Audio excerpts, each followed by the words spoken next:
সেদিন সন্ধ্যায় চণ্ডীপুর গ্রামের ওপর দিয়ে ভয়ঙ্কর ঝড় বয়ে গিয়েছিল। বিদ্যুৎ নেই, চারপাশ অন্ধকার, ঝিরঝির বৃষ্টি পড়ছে, আর গ্রামের কয়েকজন মানুষ জমেছে ছোট্ট এক চায়ের দোকানে।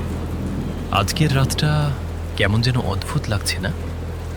এইরকম রাতে একটা ভূতের গল্প হলে মন্দ হয় না। নির্মল কাকু, একটা গল্প বলবেন? গল্প শুনতে চাও?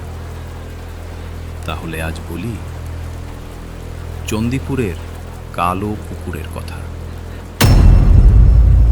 নির্মল কাকুর কথা শুনে চায়ের দোকানটা মুহূর্তেই চুপ হয়ে গেল, কারণ সেই পুকুরের নাম গ্রামের কেউ সহজে মুখে আনে না। চণ্ডীপুর গ্রামের শেষ প্রান্তে পুরনো জমিদার বাড়ির পেছনে ছিল এক পরিত্যক্ত পুকুর। গ্রামের মানুষ তাকে বলতো কালো পুকুর। পূর্ণিমার রাতে নাকি সেই পুকুরের জল জেগে ওঠে, আর যে মানুষ একবার সেই রাতের ডাক শুনে ফেলে সে আর নিজের ইচ্ছায় ফিরে আসতে পারে না। ওই পুকুর শুধু জল নয়, ওখানে জমে আছে অভিশাপ, কান্না আর প্রতিশোধ। কয়েক বছর আগে অরিন্দম নামে এক তরুণ শিক্ষক চণ্ডীপুর প্রাথমিক বিদ্যালয়ে চাকরি পেয়ে এই গ্রামে আসে। সে শহরের ছেলে। ভূত, প্রেত, নিশির ডাক এসব কিছুতেই তার বিশ্বাস ছিল না। তার সঙ্গে কয়েকদিনের জন্য এসেছিল তার ছোট ভাই নিলয়। গ্রামটা বেশ শান্ত, চাকরির শুরুটা মন্দ হবে না মনে হচ্ছে। দাদা, বাড়িটা কিন্তু একটু বেশিই পুরনো। পুরনো মানেই ভয়ঙ্কর নয়, চিন্তা করিস না। তাদের থাকার ব্যবস্থা হয়েছিল পুরনো জমিদার বাড়ির পাশের এক ছোট ঘরে।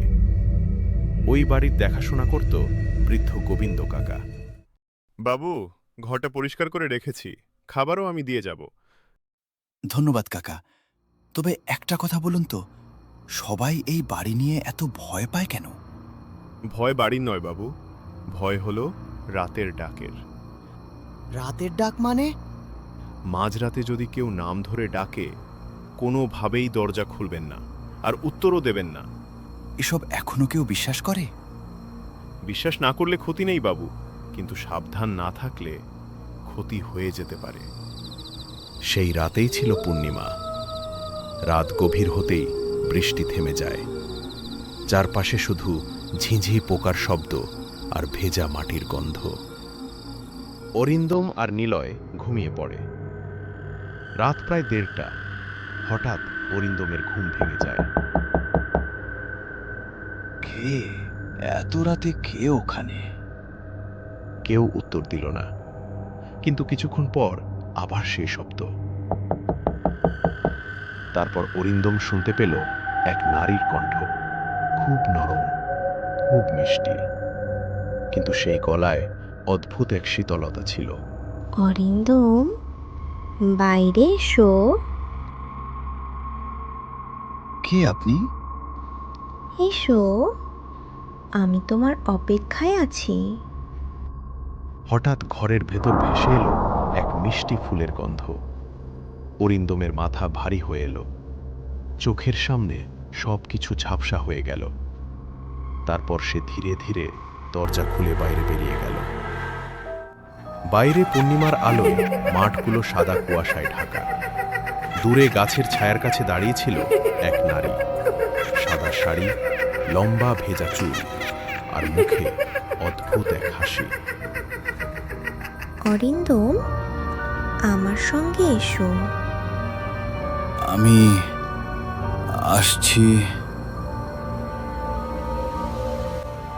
অরিন্দম যেন নিজের মধ্যে ছিল না।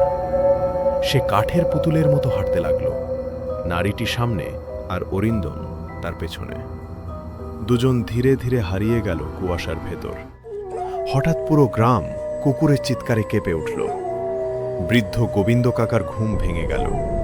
এই ডাক সে চিনত। এটা সাধারণ ডাক নয়, এটা ছিল বিপদের সংকেত। সর্বনাশ, আজ আবার সে বেরিয়েছে। গোবিন্দ কাকা ছুটে গেল অরিন্দমদের ঘরে। দরজা খোলা, বিছানায় শুধু নিলয় ঘুমিয়ে আছে, অরিন্দম নেই। নিলয় বাবু, ওঠো, তোমার দাদাকে নিয়ে গেছে। কে নিয়ে গেছে? দাদা কোথায়?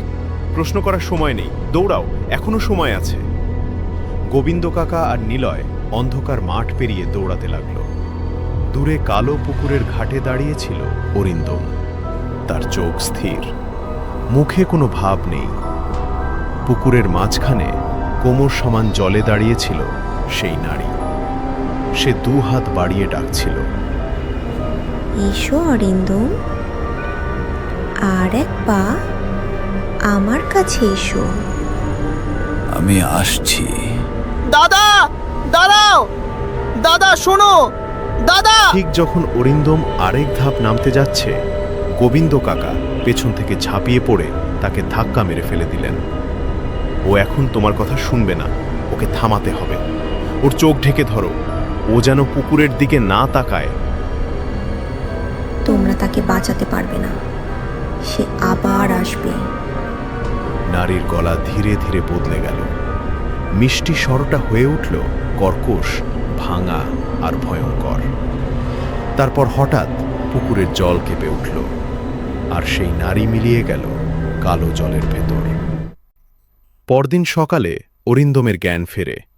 সে কিছুই ঠিকমতো মনে করতে পারছিল না, শুধু মনে ছিল একটা ডাক আর সেই মিষ্টি গন্ধ। আমি ওখানে গেলাম কিভাবে? তুই দরজা খুলে বেরিয়ে গিয়েছিলি। আমরা সময় মতো না পৌঁছালে। ওই নারীটা কে ছিল? গোবিন্দ কাকা কিছুক্ষণ চুপ করে রইলেন। তারপর ধীরে ধীরে বলতে শুরু করলেন কালো পুকুরের ইতিহাস। অনেক বছর আগে এই গ্রামে ছিল এক নিষ্ঠুর জমিদার। তার নাম কেউ আজ আর নিতে চায় না। লোকেরা তার বিরুদ্ধে দাঁড়াতে পারত না, কারণ তার হাতে ছিল ক্ষমতা, টাকা আর ভয়। শোনা যায় এক পূর্ণিমার রাতে তার অত্যাচারের শিকার এক তরুণী ওই পুকুরে ঝাঁপ দেয়।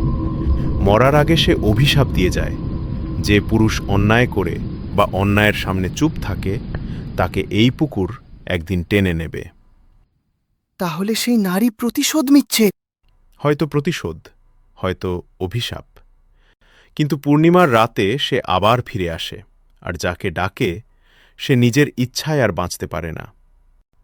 অরিন্দম সেই দিনই বুঝেছিল সব গল্প মিথ্যে নয়। কিছু গল্প গ্রামের অন্ধকারে বেঁচে থাকে, কিছু ডাক মানুষের কানে নয়, আত্মায় লাগে।